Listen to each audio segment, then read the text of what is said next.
Come along with us as we explore the broad world of preservation and the work being done to preserve, interpret, and save our past in a 21st century world. From aquaculture to historic foodways to forensic modeling, we're talking weekly with experts from across the globe. This is your host, Nick Redding. Welcome to PreserveCast.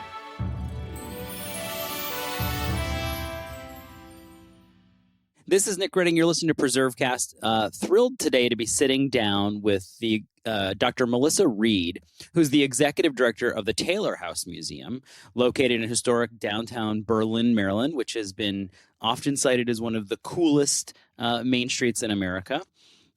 Just a stone's throw from the shores of the Atlantic Ocean in Ocean City, Maryland. And Dr. Reid is also a career educator and has taught school for over 28 years. But in addition to that work, she is stewarding sort of the next iteration of the Taylor House Museum and doing a lot of great work there that we wanted to talk to her about and understand a little bit what's going on at small house museums all across the country and how one house museum is trying to not only reinvent itself, but engage new audiences all the time. And they have some pretty cool things that they're doing there. So we thought we would sit down and have a conversation with her. But before we get there, we love to get to know the people that we're talking to and understand them a little bit. So where did you grow up and what led you to sort of the path that you're on? Obviously, you're an educator, but you're a storyteller, and you're now also taking care of this house museum. So where does the interest start? First of all, thank you so much for inviting me to be part of this discussion. I'm always glad to talk about historic house museums. So I did grow up, actually, I was born in Berlin, the town where the museum is. My father was born in Berlin. My grandmother was born in Berlin. So we have roots going actually pretty far back into as early as the late 1600s in northern Worcester County. So I have lived here most of my life. I did live in Richmond, Virginia for a little while, which is another interesting historical city. And I think what has driven my interest in history, I was lucky enough to have a mom who is an interior designer. And so the importance of a home space and how you lay out a home space was something I sort of knew from the minute I was born, really. And in Berlin, I was also fortunate enough to live right next door to a historic house. It was built in 1831, around the same time as our museum was built.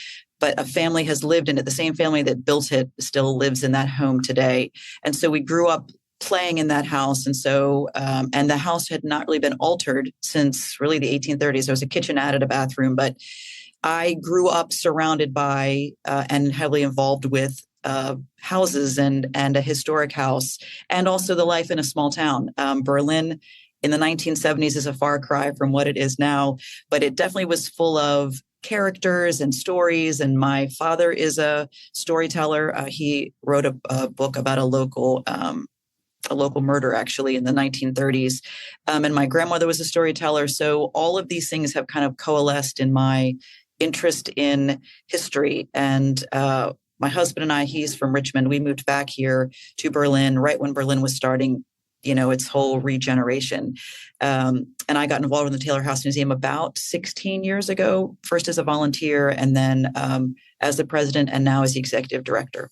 And I mean, I know you're also an educator, an art educator. Does history influence that at all, or is that a completely different world, or do those two kind of intersect? The great thing is I have been lucky enough to live in the town where I work. And actually the elementary school where I have been the art teacher for 28 years is literally across the street from the house I grew up in. And yes, it's interesting how much they've all overlapped. I received my doctorate. I did my doctoral research about 5 years ago now. And originally it was going to be about my art room. But at the time I was getting involved in the Taylor House Museum. And so my advisor said, you could do your research on the museum. And so I ended up doing it is a doctorate of literacy, but my focus is community literacy and artifactual literacy, specific to how the Black community in Berlin shares their local history in the larger Berlin area. And our school is a diverse school. We are a Title I school, which means we are high poverty school. We also are minority minority majority school. And all of the students that I have taught for 28 years, all are from Berlin as well. And so the research I did was focused on the creation of 2 exhibits at the Taylor House, focused on local Black historical stories. And to be honest with you, again, I grew up here, and everything around here is named after Stephen Decatur. And Stephen Decatur was if I'm correct, a War of 1812 naval war hero. He was only born here only because his mother happened to be traveling through. He never came back here. He moved on at like 3 months old, never came back here, was never involved in the life of Berlin. But yet the highway, the middle school, the high school, the park are all named after him.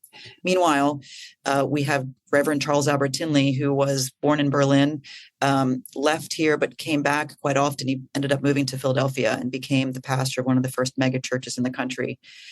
Also was a well-known and beloved hymn writer and sermon giver. And some of his sermon hymns like By and By and The Storm is Passing Over have become staples of the Methodist Church. I tell you all that because really it wasn't until I started doing the research for my doctorate that I began to understand who Reverend Tinley was. I'd never heard of him as a child. And so what has been wonderful about my work at the museum and my work here at this elementary school is they overlap in a lot of ways. We've done a lot of presenting at Buckingham, which is the name of the school where I teach. We had an author, Carol Boston Weatherford. She came to talk to our kids because she wrote By and By, and she's also written the book that is now the One Maryland, One Book for this year. And we had Brian Collier as an illustrator from Pocomoke, which is just south of here. He did the illustrations for By and By. We had the man, Jay Coleman, who painted the mural in Berlin that was just unveiled about 5 years ago. He came and spoke to our kids. So we've been able to show our kids their own face in Berlin history, which has been lacking for a long time. So without meaning to, all of these worlds have overlapped as they do in a small town. Everyone wears multiple hats when you live in a small town. That's the cool thing about this podcast is that I didn't even know. I wasn't sure if they did overlap at all. You could have said, no, not really. But obviously they do. And I'm so glad that you were able to kind of share that with us. That sounds like it could be a whole separate episode. But back to the Taylor House Museum for a second and sort of its centrality in the story of Berlin and why it's there and everything like that.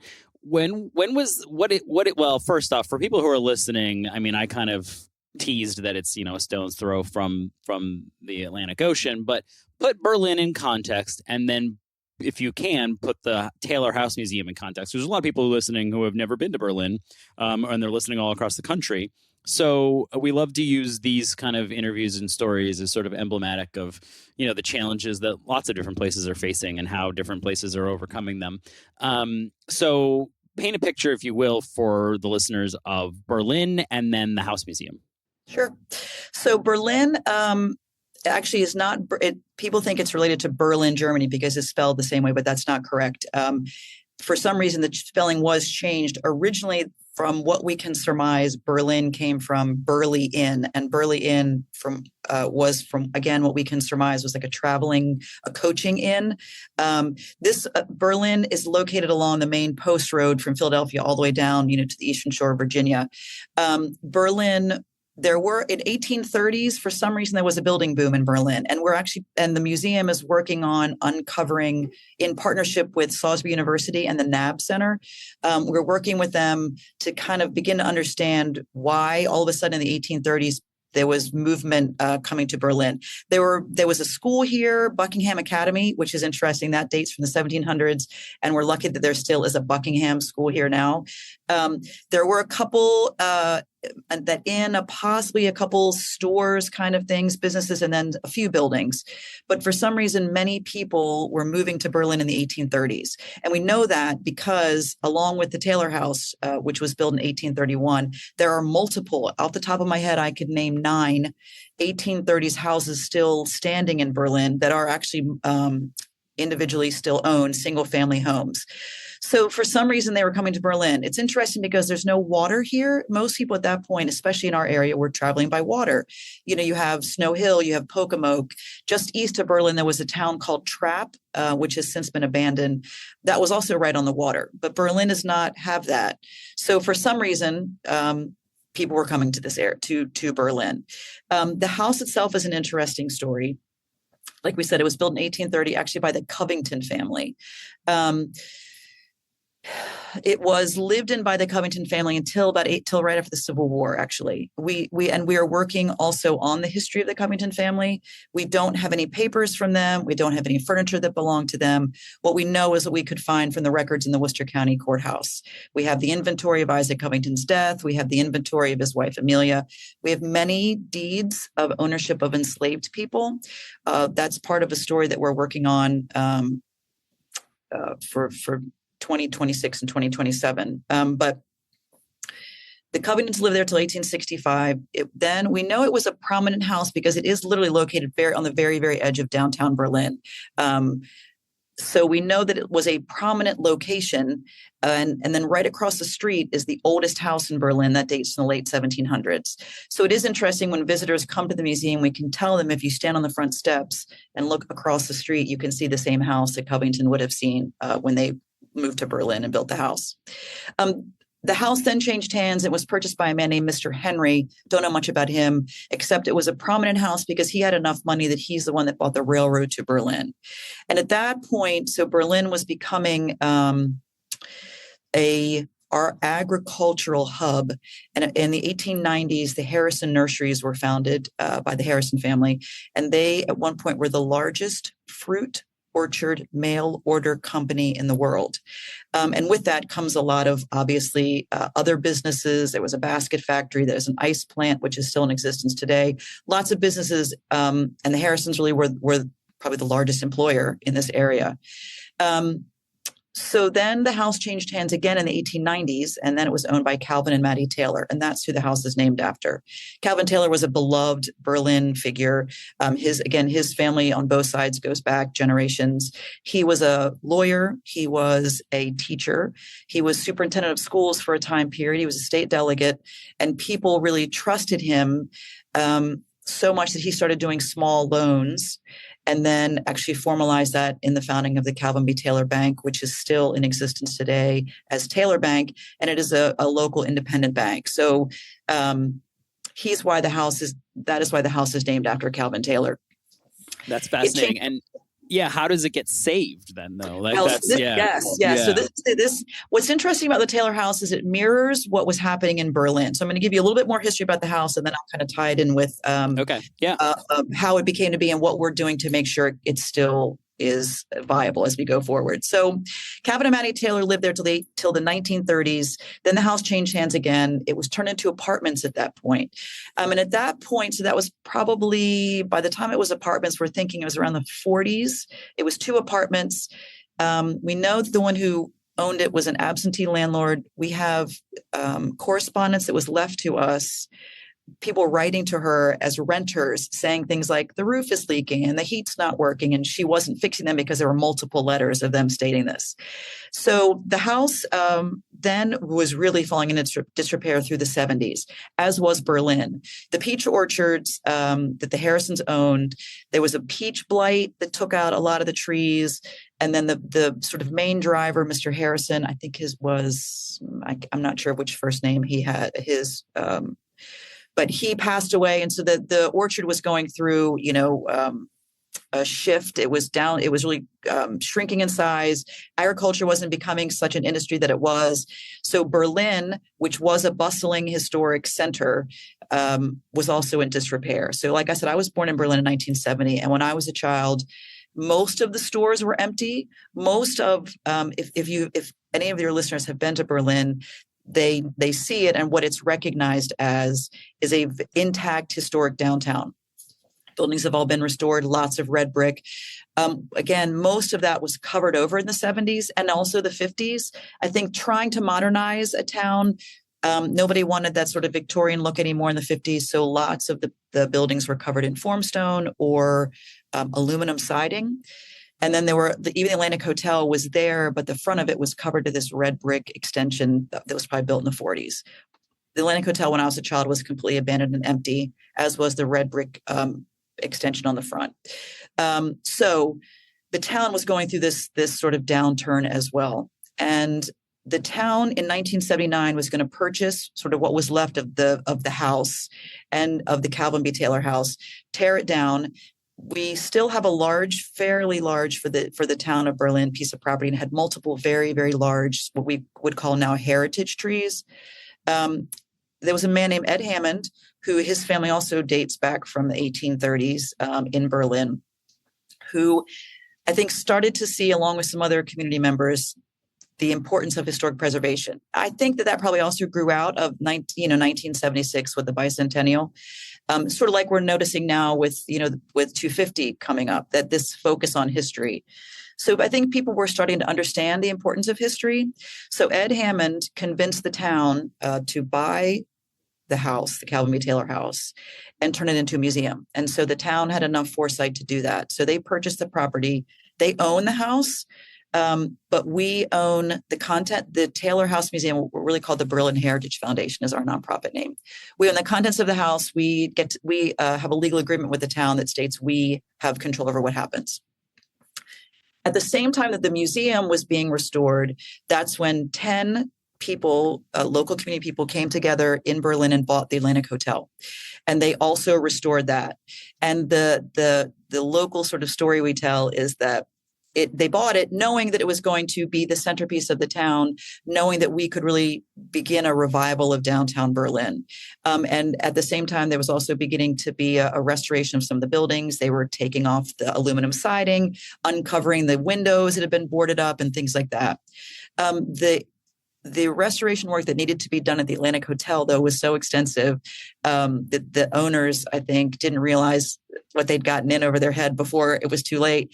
And the story around town is still, after all these years, that that the owners still have not turned a profit, but yet it is the centerpiece of town. And another interesting note is that the mayor at the time was able to get a grant that allowed all of the power lines to be put underground, which you don't think about that until someone tells you that there are no power lines in downtown Berlin. So that gives you a vista, or a historic viewpoint of these downtown stores.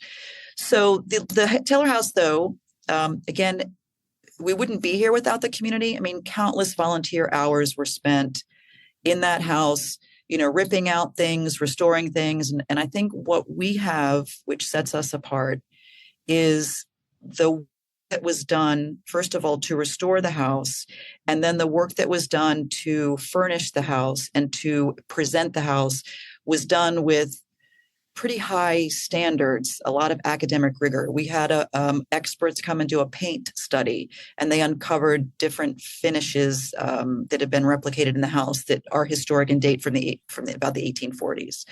We had historic experts come and do a furnishings plan for us, which we still follow to this day, that shows what the interiors would look like. When the house was restored, it was done to the high standards that we're now Maryland Historical Trust. We're under easement with the Maryland Historical Trust. So that shows that the sort of academic, historically accurate work was done right from the start. So that helps us because we're already, I think, coming at it from a place of sort of academic study, if that makes sense. Yeah, it does. And I'm curious, though, so many little house museums like this. I mean, Berlin is fortunate in that, you're describing it. And for people who haven't visited, if you go to Ocean City, you really should go back a few miles and go visit Berlin. It's phenomenal in the sense that I've been to very few main streets in America where it feels like every last inch of them is kind of rehabbed and reused, and it still has an authentic feel, though. That's not there's not chains and stuff like that. It's still very sort of local. There's cool little shops and things like that. But so it's unique in that there's a lot of foot traffic, particularly in the summer because you're near a big ocean resort. But a lot of house museums struggle, and I think they struggle for a lot of different reasons. Sometimes, like you said, in the 70s, people got very excited and we're 50 years on, and those people who were very excited just don't have the energy to be excited anymore or aren't with us anymore. And, that we've had people on talking about sort of maintaining relevance for historic sites. How do you tell stories that are still relevant?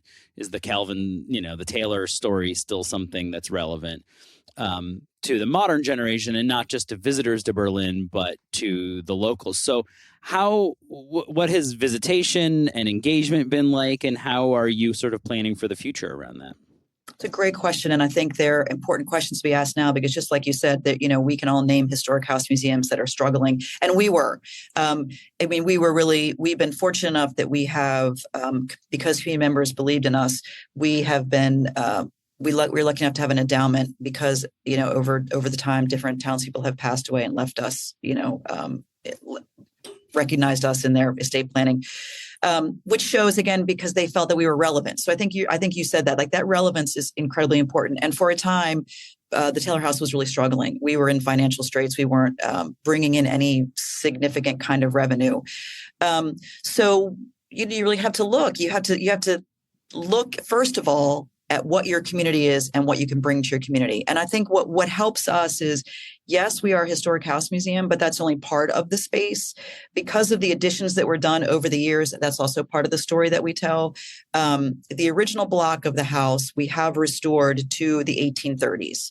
And I think what people like, we've shifted away from, here's this interesting table and look at this beautiful clock.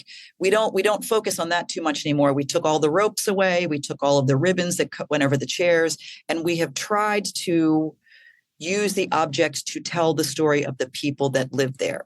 And that seems to be what people want. And that's what we all want. We all want to know how people lived in that house. And because it had so many different owners, and because of the history of the Covingtons with enslaved people, there's a dynamic story that needs to be told. But that's only part of it.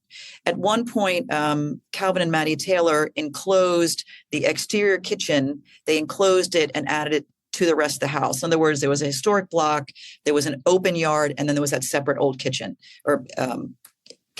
that was enclosed. So when the house was being restored and turned into a museum, the decision was made to take that sort of space that was added on later and use it as gallery display spaces. So that lets us kind of out of the box of the historic house museum constraints. So we have two interior spaces that are set up more like a museum that you would visit with displays. So that's the second piece we have that allows us a little more leeway and flexibility in what we can display. And our third piece, which is really what has saved us, is our lawn. We have a huge lawn. The property was originally a farm, but most of that acreage obviously has been sold and developed in the town of Berlin. But we still have a very significant, we call it sort of the side lawn. And that allows us, one of the very first things that happened at the museum, one of the very first things that happened at the museum, we used the space for concerts, and then we also started the Peach Festival. So that brings people onto the lawn in a way that they may not visit a historic house museum, but they're going to come and sit and have a music concert. And if they do that, then we can talk to them about, when we do our introduction before the band, then we talk a little bit about the museum, and that might get them to come in. And the same thing for the Peach Festival. We have a Peach Festival because of the Harrison orchards. And we have a lot of people that come to the festival who've never been to the museum. And so they come in and take a tour during the festival. So that has helped us as well. But even with that, if you don't have a vision for where you want to go, and if you're not actively looking at, first of all, visiting other historic house museums and seeing what they're doing, you could still have those events and still not make it. And so I think what the great thing about the Taylor House is, our board is a very forward-thinking group of people. And we're always checking back in, with the community and visiting other historic house museums. And again, like I said, that academic research that was done to open the museum, we've really built upon that with our partnership with SU. So we are always discovering new stories to tell and new ways to tell the stories. And that's kind of a good segue there to some new stories that you are telling. So you've mentioned the 250th coming up in 2026. And I think a lot of sites are trying to think about, what kind of story are we going to tell? How are we going to tell it? Where are we going to tell it? And, you've mentioned that there are different spaces that you have that are a little bit more flexible for you to tell those stories, and the research that's being done. So what's on the horizon for the Taylor Museum? How are you approaching the 250th, and what kind of exhibitions are you hoping to mount? So I think one of the things that's most important is that we have made a commitment really about 6 years ago that we would be telling the full story of the house. And so that we are still standing by that. In other words, we do know there were enslaved people that were living on the property, and we do know there were enslaved people that were owned by the Covingtons living in other places. So we've made a commitment that as we go forward, that we are always telling a true and authentic story of the museum, of the house. And for Maryland, for the 250, though, we are focusing on this whole idea of what Berlin was like in the 70s. And you're so right. People come from Ocean City and they walk down this main street, and it is amazing because it has always been there.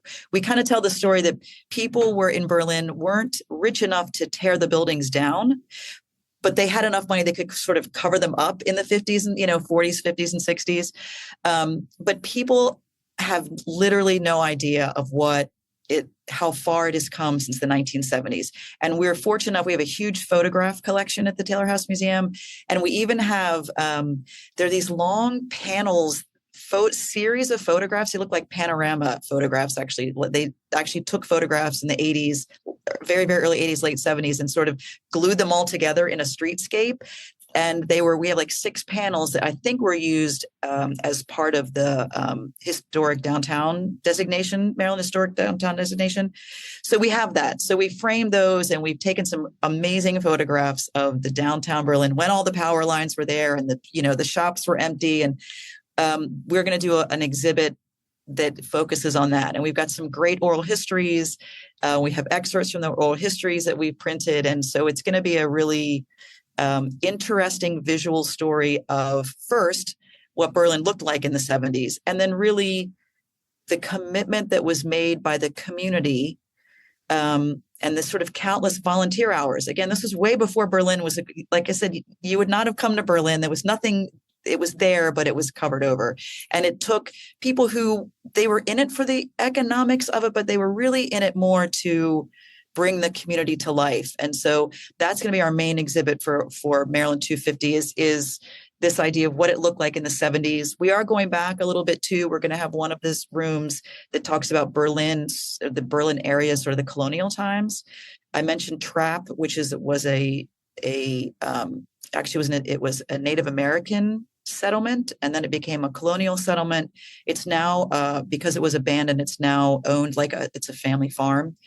And the woman who lives there, she's an amateur archaeologist. She's amazing, and she's been collecting artifacts and mapping where they've come on the property. And so she is letting us display some of her colonial pottery artifacts. So we're going to have a little bit of that, also to kind of tell the story of this area, from then till now. But the main new piece will be these amazing photographs of what Berlin looked like in the 70s.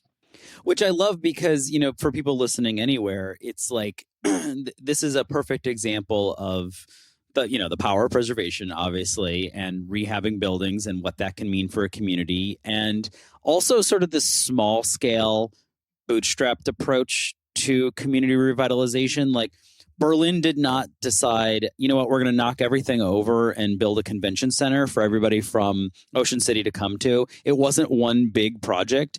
And I think, and others have made this argument, I'm not alone in this, but like that the one big project approach never has worked. It's not sustainable, but the little small scale approach like this is exceptionally successful, and it plays out in countless communities. We talked to a person previously on PreserveCast a couple of years ago about the revitalization of downtown Frederick, and it's here in Maryland. And we've talked to people about communities all across the country, and it's sort of the same story over and over again, and kind of reusing what you already have. And starting small but thinking kind of big, and obviously Berlin has been very successful at that. So that sounds like a cool exhibit. It would be great to see some of that online too for people who can't make it to see it as well. What any other sort of future plans or even just kind of basic information about how to visit the museum as well? Sure. And actually, if you don't mind, I do want to, I think what you said was so important about not one big project. And I think right. what is interesting is then it becomes not, it's also not one person specific, if that makes sense. It just becomes a Mm-hmm. culture of lots of people making things work, which means if one piece falls out, there are other people there, to fill in the gaps. And I think, you mentioned the shops in Berlin. I think one of the strengths of Berlin and one of the reasons people come is because the shops are very high quality. I don't mean it high quality as an expensive. I mean high quality that they're unusual things. They're one of a kind things. And the decision was made early on by the same group of people that were involved in the museum and involved in Atlantic Hotel, that if you were going to have a shop, it was going to have things that were interesting. They were sort of artisan, if that makes sense. And I think that still holds true now. So it's important. Berlin. We're lucky that we've had such a spectacular success. And we want to make sure that, and I think, we need to think carefully now in Berlin about what the next phase is, because we want to make sure that we are keeping that sort of integrity with that small artisanal shop and the small business owners. But I think the other thing that's important is, people definitely want to come to Berlin. We've had lots of young families and people move to Berlin. But I hope I say this in a way that makes sense. Sure, we want people to come to Berlin, but it's important to if you're coming from a small town, don't like come to Berlin and move here. Take what we have and make your own small town amazing. We don't need one Berlin that's a huge mecca. What we need are hundreds of Berlins, all over the state and all over the country, because obviously our success shows that people want that. And, what the ultimate goal would be for people to take Berlin as a community model and move it forward into their own community. But to sort of to speak to our future plans for the Taylor House Museum, we are really getting ready to do something that's really, really exciting, and it's going to pull a lot of these things that we've talked about together. So we know that there was a farm, because when Isaac Covington passed away, in the inventory of his dad that talks about what they had, the different things he had in different buildings. And even though the most of that is gone because it has been the back of the museum, the property behind us has been sold and it's houses now. We did come across a foundation of what we believe is the smokehouse. We were doing some lawn work and came across that recently. And we also have photographs of when it was first purchased in 1979, that showed a couple of outbuildings that were still standing then. So we're working with Aaron Leventhal, who has done some work locally. He's a local archaeologist. He's done some work at another historic house near us called Radcliffe House. And we're going to do an archaeological dig starting in the fall of 2027. And that's going to do a couple things. First of all, it's going to allow us, to again understand the property, but it's going to allow us to shift sort of from the front of the house to the back of the house. And if people are interested in how the house was lived in, yes, it's important to tell the story of Mrs. Covington, and how she lived in the parlor and what that was like. But we know that there were multiple people who were doing the work of cooking and cleaning to ensure Mrs. Covington's ability to sit in the parlor and drink her cup of tea. So this archaeological dig, what we are hoping, as we're going to do kind of a survey of the property and see what's there. And then, in areas that look promising, really focus on those areas. What we are hoping to do is to be able to work with hopefully, if we're able to find some direct descendants of the enslaved people that were living at the Taylor House Museum when it was the Covington family. And objects that we uncover make it a community telling of the story.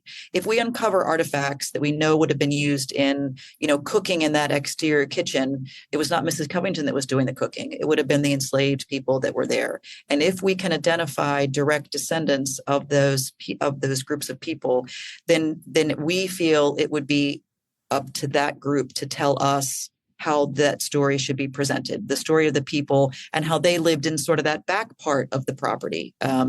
So there's a lot of moving parts to this. We're just in the very early planning stages of this process, but I think it could be very interesting. And what's nice is there are some other historic houses, obviously, that are doing that work. I think historic Solderly. I'm not whether I'm saying that correctly Right. or In not, but Southern Maryland. Yep. yes, yes. So what's nice is that's going to help us as we move forward understand the best way to tell this sort of new story. And again, people always want to know because there is no kitchen in the house per se. And when we tell them how it was set up, everybody wants to know about cooking. Everybody wants to know how these kitchens work. So, and we've been working with Joyce White, and you said you'd had her on the podcast. Yeah, she's Yep. helped us interpret some of the spaces in the museum, and we've learned a lot from her about historical cooking. So we're hoping to do two things: to tell that story, well, really more than two things, but to tell the story of the people doing the work and then what that work looked like. And we're hoping that we'll be able to build another building on the property that recreated that kitchen space, hopefully, that would then allow us to continue the tour outside of the original block of the house. Well, it's for anyone who thinks there's not new things happening at old house museums. The Taylor Museum is giving, sort of a second story to that. I mean, there's just so much exciting kind of things happening, and it's great to see sort of the reinvention and telling new stories, that there are new stories to tell at an old place. And I think that that's what makes historic places, for me, so fascinating, is those layers of history. Like, I'm just as interested in the people who came together in the 70s to say we're going to save it as I am in the Taylors. And then, of course, the enslaved people who kept these sorts of places in the 19th century, like you said, like it permitted parlors and tea and things like that. So their labor and their story is just so important, and it's really great to see you guys sort of investing in it and kind of going back to your roots in the sense that using rigorous research and academic investigation to be able to tell the best possible story and the most accurate story. Because that's what history demands. So we've talked a lot about the 250th. Before we go, we'll put a link in the show notes to the Taylor Museum website. That's probably the best place to get updated hours and visitation and all that good stuff, and information about upcoming events. But we always ask people about their favorite historic place or site. So except for, or in addition to the Taylor House Museum, do you have another place that you love?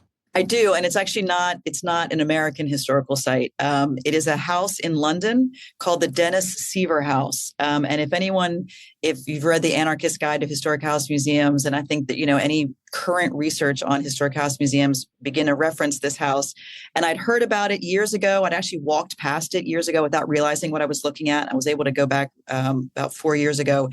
And if you are a historic house museum person, I think it is fascinating. It is a house that was built in the 1600s in the east of London called Spitalfield, near Whitechapel and Brick Lane. And actually an American bought it in the 1970s when that area there was an open market there. The buildings were there. At one point, it had been a very wealthy part of London. And then, as like anything else in the 70s, it was really going through a decline. And so Dennis Seaver was a man's name. He bought the house and moved into it and slowly started to restore it.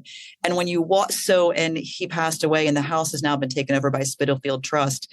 And when you walk in, it's almost like a movie set. So he was all about making an immersive experience. When you walk in the front door and you walk into, let's say, what was the dining room, the fireplaces are working. There are fires in the fireplaces. There is food on the table, real food. They work with a local urban farm who provides them food every day as part of this display. And the rooms are set up so that it looks like the people that were inhabiting those rooms have literally just walked out of the room and you've just missed them.